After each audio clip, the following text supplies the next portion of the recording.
श्री कृष्णा, राधे राधे। भक्त जनों, आज आप सुनेंगे महाशिवरात्रि की व्रत कथा। किसी समय वाराणसी के वन में एक भील रहता था। उनका नाम गुरुदिरहा था। वो वन्य प्राणियों का शिकार कर अपने परिवार का वो भरण पोषण करता था। एक बार शिवरात्रि के दिन वो शिकार खेलने वन में गया। उस दिन उसे दिन भर कोई शिकार नहीं मिला और रात भी हो गई।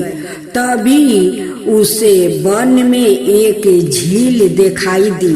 उसने सोचा, मैं यही पेड़ पर चढ़कर शिकार की राह देखता हूँ। कोई ना कोई प्राणी यहाँ पानी पीने आएगा।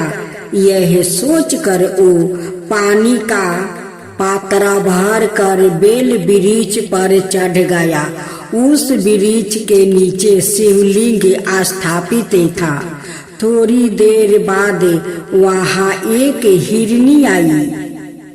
गुरुदहे ने जैसे ही हिरनी को मारने के लिए धनुष पर तीर चढ़ाया तो बेलपत्र वृक्ष के पत्ते और जल शिवलिंग पर गिरे। इस प्रकार रात के प्रथम पहर में अनजाने में ही उनके द्वारा शिवलिंग की पूजा हो गई। तभी हिरनी ने उसे देख लिया और उसे पूछा कि तुम क्या चाहते हो। वो बोला कि तुम्हें मार कर मैं अपने परिवार का पालन करूंगा। यह सुनकर हिरनी बोली कि मेरे बच्चे मेरी राह देख रहे होंगे। मैं उन्हें अपनी बहन को सौंप कर लौट आऊंगी। हिरनी के ऐसा कहने पर शिकारी ने उसे छोड़ दिया। थोड़ी देर बाद उस हिरनी की बहन उसे खोजते हुए झील के पास आ गई। शिकारी ने उसे देखकर पुनः अपने धनुष पर तीर चढ़ाया। इस बार भी रात के दूसरे पहर में बेल वृक्ष के पत्ते ओ जल शिवलिंग पर गिरे और शिव की पूजा हो गई। उस हिरनी ने भी अपने बच्चों को सुरक्षित स्थान पर रखकर आने को कहा। शिकारी ने उसे भी जाने दिया। थोड़ी देर बाद वहाँ एक हिरण अपनी हिरनी को खोजने आया। इस बार भी वो ही सब हुआ और तीसरे पहर में भी शिवलिंग की पूजा हो गई। वो हिरनी भी अपने बच्चों को सुरक्षित स्थान पर छोड़कर आने की बात कहकर वो चली गई। जब वह तीनों हिरनी वो हिरण मिले तो प्रतिज्ञाबद्ध होने के कारण तीनों शिकारी के पास आ गए। सबको एक साथ देखकर शिकारी बड़ा खुश हुआ और उसने फिर से अपने धनुष पर बाण चढ़ाया, जिससे चौथे पहर में पुण्य शिवलिंग की पूजा हो गई। इस प्रकार गुरुदहे दिन भर भूखा प्यासा रहकर वो रात भर वो जागता रहा और चारों पहर अनजाने में ही उसे शिव की पूजा हो गई और शिवरात्रि का व्रत संपन्न हो गया, जिसके प्रभाव से उसके पाप तत्काल ही भस्म हो गई। पुण्य उदय होते ही उसने सभी हिरणों को मारने का विचार त्याग दिया। तभी शिवलिंग से भगवान शंकर प्रकट हुआ और उन्हें गुरुदहे को वरदान दिया कि त्रेता युग में भगवान राम तुम्हारे घर आएंगे और तुम्हारे साथ मित्रता करेंगे। तुम्हें मोक्ष भी प्राप्ति होगा। इस प्रकार अनजाने में किए गए शिवरात्रि व्रत से भगवान शंकर ने शिकारी को मोक्ष प्रदान कर दिया। अब दूसरी कथा श्रवण करें। प्राचीन समय में चित्रभानु नाम का एक शिकारी था। वो रोज जंगल में जाकर शिकार करता और ऐसे ही अपने परिवार का वो पालन पोषण करता था। चित्रभानु उसी नगर में रहने वाले एक साहूकार का कर्जदार भी था। गरीबी के कारण वो ऋण ना चुका पा रहा था। एक दिन साहूकार ने गुस्से में आकर चित्रभानु को शिव मठ में बंदी बना लिया।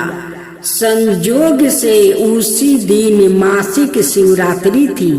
मासिक शिवरात्रि के कारण शिव मंदिर में भजन और कीर्तन हो रहे थे, जिसका बंदी शिकारी चित्रभानु ने पूरी रात आनंद लिया। अगली सुबह साहूकार ने शिकारी को अपने पास बुलाया और ऋण चुकाने के लिए कहा, जिसके बाद शिकारी चित्रभानु ने कहा, सेठ जी, मैं काल तक आपका पूरा ऋण चुका दूंगा।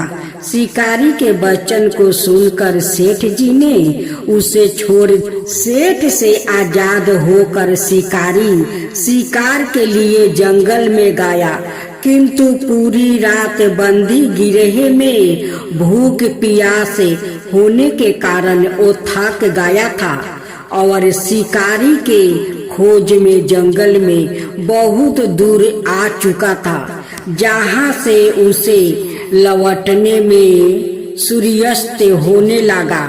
जिसके बाद उसने सोचा, आज तो रात जंगल में ही बितानी पड़ेगी।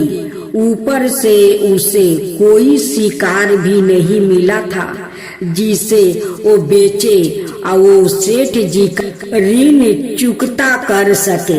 यह सोचते सोचते वो एक तालाब के पास पहुंच गया और भर पेट पानी पीकर सुस्ताने के लिए एक बेल के पेड़ पर वो चढ़ गया, जो उसी तालाब के किनार पर था। उसी पेड़ के नीचे एक शिवलिंग था, जो पत्तियों से ढके होने के कारण नहीं देख रहा था।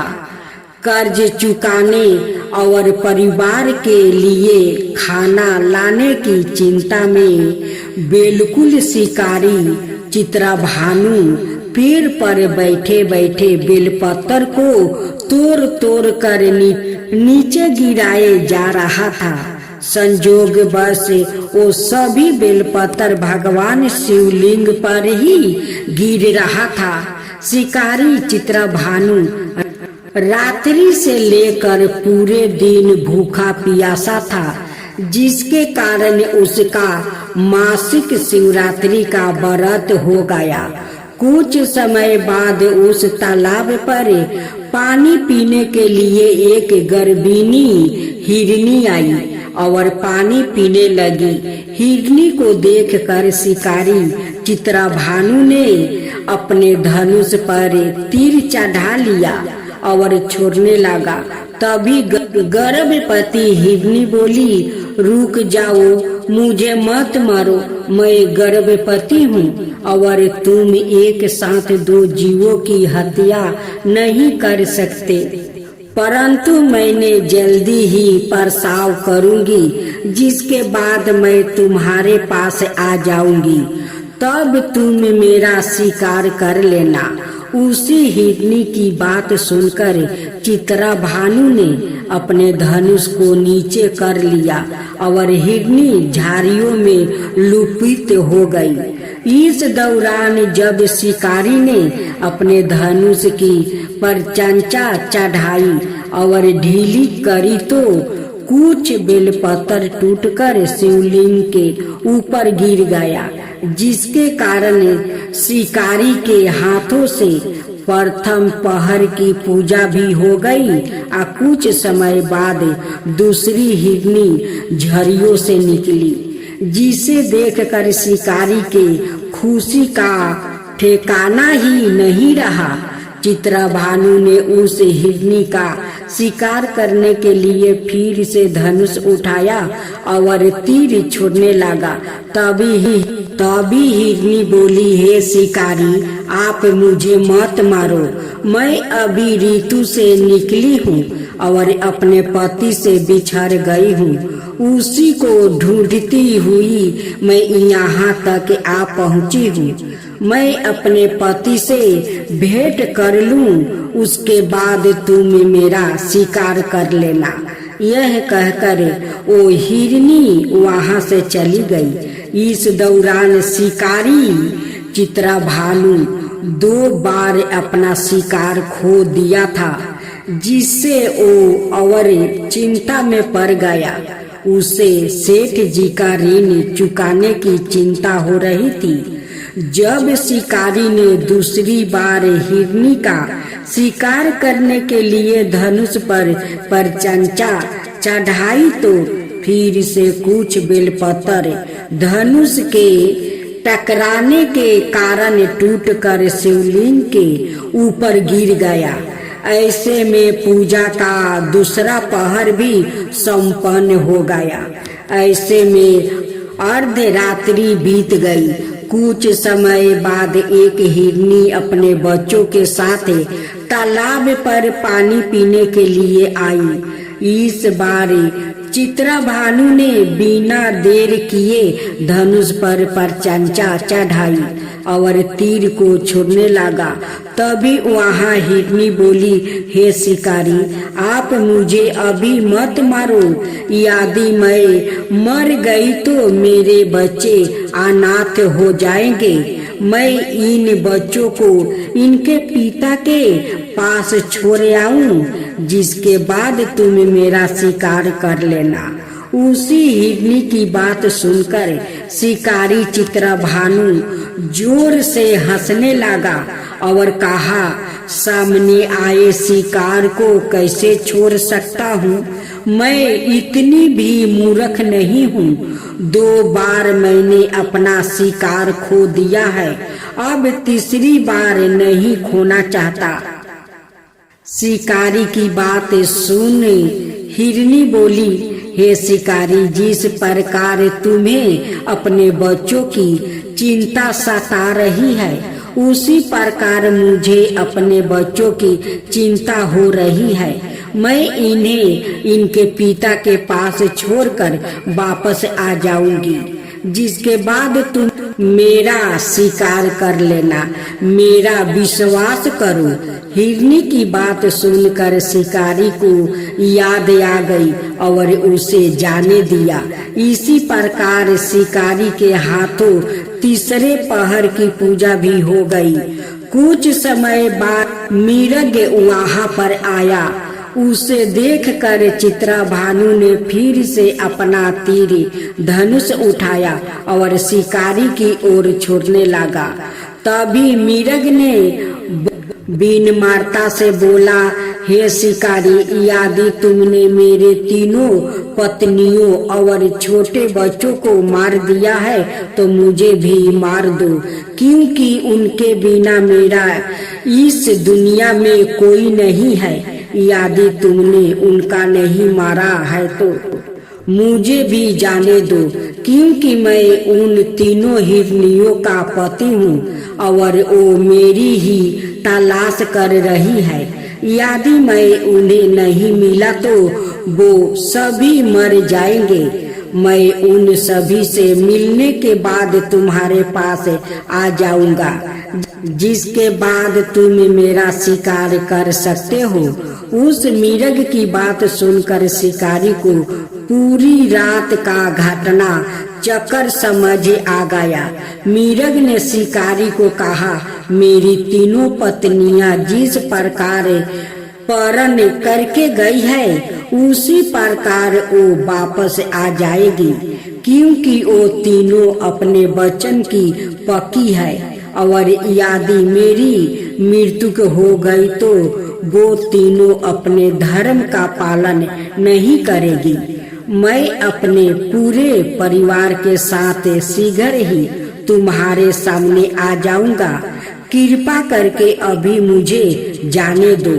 शिकारी चित्रभानु ने उस मिर्ग को भी जाने दिया और इस प्रकार बार बार धनुष उठाने और नीचे रखने में बेलपत्र गिरने के कारण अनजाने में उस शिकारी से भगवान शिव जी की पूजा संपन्न हो गई, जिसके बाद शिकारी का हृदय बदल गया और उसके मन में भक्ति की भावना उत्पन्न हो गई। कुछ समय बाद मिर्ग पूरे परिवार अर्थात तीनों हिरनी और बच्चों के साथ उसी शिकारी के पास आ गया और कहा कि हम अपनी प्रतिज्ञा अनुसार यहाँ आ गया है। हे शिकारी, आप हमारा शिकार कर सकते हैं। जंगल के पशुओं की सच्ची भावना को देखकर शिकारी चित्रभानु का हृदय पूरी तरह पिघल गया और उसी दिन से उसने शिकार करना छोड़ दिया। अगले दिन वो नगर लौटा और किसी और से लेकर उधार लेकर सेठ जी का ऋण वो चुका दिया और सवाए मेहनत मजदूरी करने लगा। जब शिकारी चित्रभानु की मृत्यु हुई तो उस यमदूत लेने आए, किंतु शिव दूतों ने उन्हें भगा दिया और उसे शिवलोक ले गया। इस प्रकार उस शिकारी को मोक्ष की प्राप्ति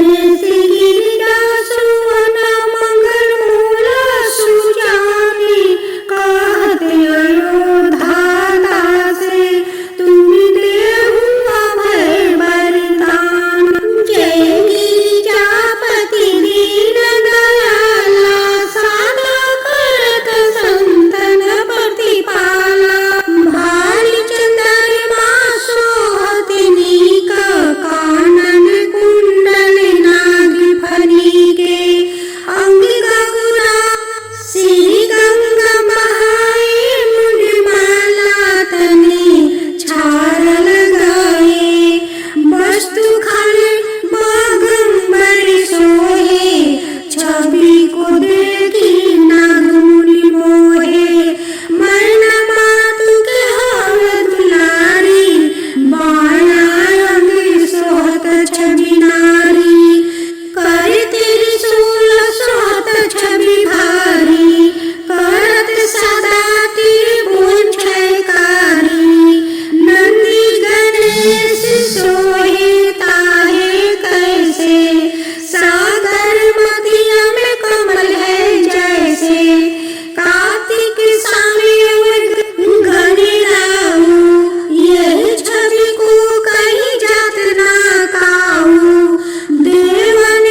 त्रिगुण रूप निरखता त्रिभुवन जनि मोहे। ओम जय शिव ओमकारा अक्षर माला बनमाला रुद्रमाला धारी चंदन निगम सोहे बाले सिंहारी। ओम जय शिव ओमकारा सीतंबर पीतंबर गंबर अंगे सनिकादिक गरुणादिके भूतादिक संगे करिके मध्यम कमंडलु चक्र त्रिशूलधरता जगि करता जगि भरता जगि संहार करता। ओम जय शिव ओमकारा ब्रह्मा विष्णु सदा शिव जानते अभिवेका प्राण बचर में मध्य में यह तीनों एका।